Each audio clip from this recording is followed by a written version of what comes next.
안녕하십니까. 뉴스데스크 강원입니다. 추석 연휴 사흘째를 맞아 동해안은 축항스를 보내려는 인파로 붐비고 있습니다.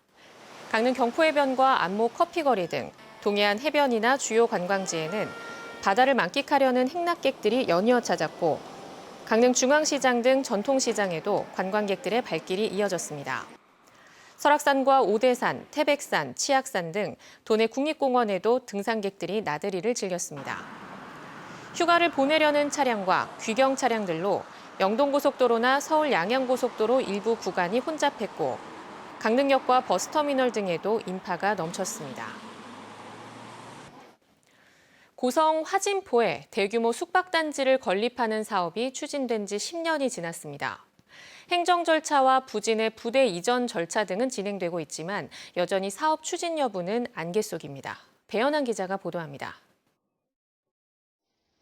국내 최대 석호로 해변과 어우러져 고성을 대표하는 관광지 화진포입니다. 이승만 대통령과 김일성 별장이 있을 정도로 수려한 풍광을 뽐내는 곳으로 고성군이 지난 2010년부터 복합리조트를 건립하는 국제휴양관광지 조성 사업을 추진하고 있습니다.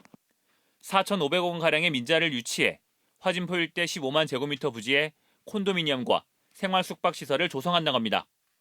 2010년 3월 고성군이 리조트 업체와 업무 협약을 맺고 사업을 시작했고 2015년에는 화진포 관광지 조성 계획과 관광 숙박업 사업 계획이 승인됐습니다. 화진포 국제 휴양관광지 조성 사업이 시작된 지 10년이 지났지만 아직 첫 사업도 뜨지 못하고 있습니다. 사업 계획 승인 이후 리조트 업체가 법정 관리와 기업 회생 절차를 밟았고 이후 사업 주체도 두 곳으로 나뉘는 등 사업 추진에 제동이 걸렸기 때문입니다. 현재도 두 사업 시행자 간에 채권 채무 등의 소송이 진행되고 있습니다.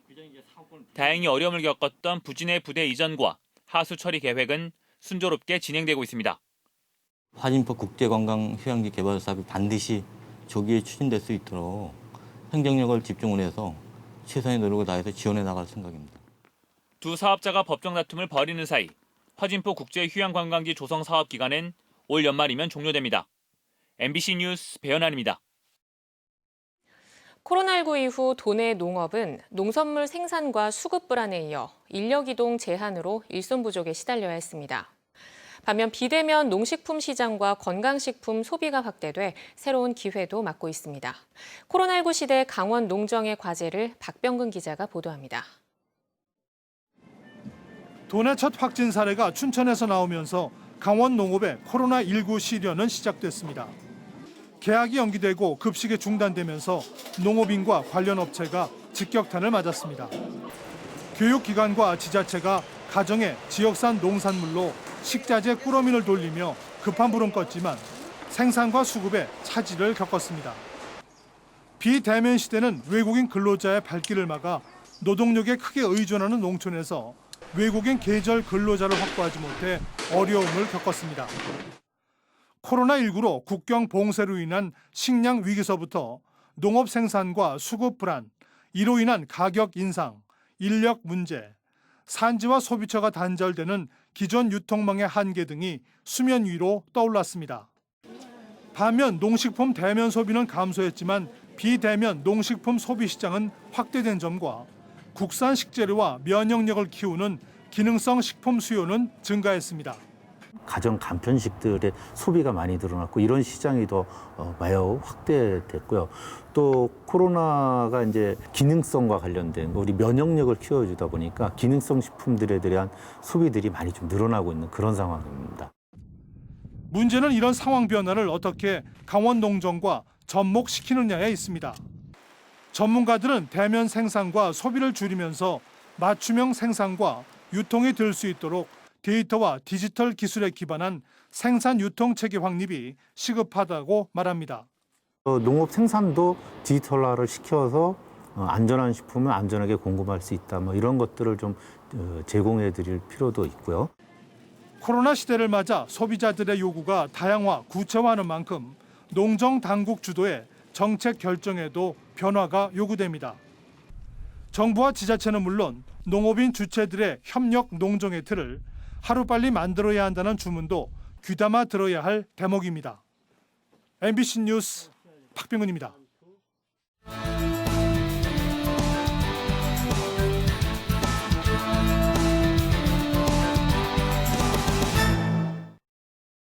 이번 추석 연휴 기간 강릉시에 많은 행락객이 몰려드는 가운데 강릉시가 방역 강화에 나서고 있습니다.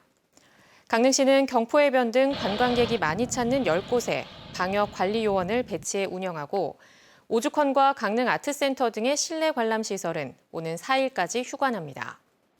강릉 관광개발공사도 오죽헌 한옥마을, 정동 심곡 바다부채길 등에 수시로 방역 소독을 하고 있습니다. 코로나19 여파로 지난 8월 강릉 주문진 서핑 페스티벌에 이어 다음 주 양양 서핑 페스티벌도 취소됐습니다. 강원도 서핑협회는 서핑 페스티벌로 사람들이 많이 모일 경우 코로나19 감염병 확산에 취약하다는 지적에 따라 결국 취소하기로 했습니다. 양양 서핑 페스티벌은 당초 다음 주 양양 죽도 해변 일대에서 열릴 예정이었습니다. 삼척시가 가곡면에 개발하는 온천장 개장 시기가 내년 중반으로 미뤄졌습니다. 당초 삼척시는 올해 공사와 시범 운영을 마치고 내년 1월에 온천장을 개장할 계획이었지만 코로나19 상황을 감안해 내년 6월쯤으로 연기했다고 밝혔습니다. 온천장이 들어서는 곳은 가곡면 탕곡리로 112억 원을 들여 3층 건물을 짓고 있습니다. 파이널 B에서 강등 탈출 경쟁을 펼치고 있는 강원FC가 성남FC와 강릉 홈 경기를 치릅니다. 오는 4일 오후 2시 강릉 종합경기장에서 열리는 하나원큐 K리그1 2020 파이널 B 2라운드 경기에서 강원FC는 성남을 상대로 2연승 도전에 나섭니다. 파이널 B는 정규 시즌 7위부터 12위 팀이 한 경기씩 치러 12위가 강등되는 시스템으로 강원은 승점 27점으로 7위에 올라 있습니다.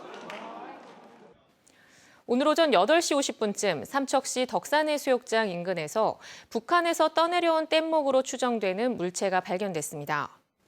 군 당국은 탑승자나 물품 등이 없어 단순 부유물인 것으로 보고 자체 동력이 없어 바다를 떠다니기 힘든 만큼 대공 혐의점은 없는 것으로 결론지었습니다. 강원 뉴스 마칩니다. 고맙습니다.